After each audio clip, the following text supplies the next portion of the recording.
Managing Your Digital Footprint, presented by the Digital Citizenship Initiative. As we learned in the Digital Footprint Bronze Badge, there can often be unintended consequences of oversharing online. So how can we try to minimize the footprints that we leave behind? When on a public or shared device, using the private window browsing function will limit the footprints you leave on that device. Another way to limit traces would be to delete the browsing history and remove cookies when you are done using a device. However, you should remember that if you access any online tool that requires you to log in, it will still have a record of your visit, but the device you're using will not.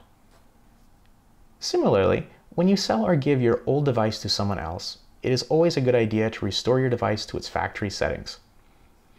This ensures that the new owner of your old device does not inadvertently leave your footprints all over the online world.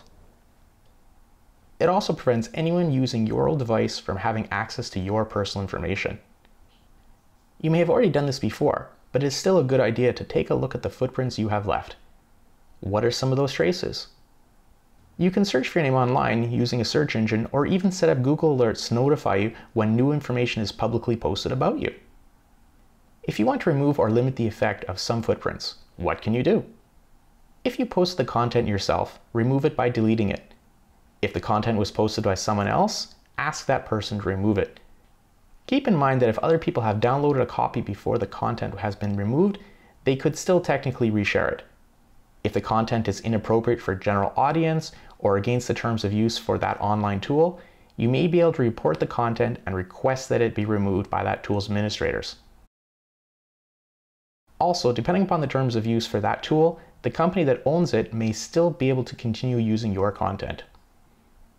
You could ask the owner to remove the content that you don't want, but they are still in control of it, and unless you have a legal reason, they don't have to do as you wish. How can you leave positive digital footprints that you want the world to see? What great things have you accomplished or been recognized for that you would like to share with the world? Think about both the personal and professional aspects of your life. How can you take control of your online identity and reputation in a positive way? Write or comment about an article on a blog. Create a Facebook group on a professional subject. Share videos of some of your best practices, examples from your classroom. Publicize your involvement in school or school board level activities or conferences you have attended.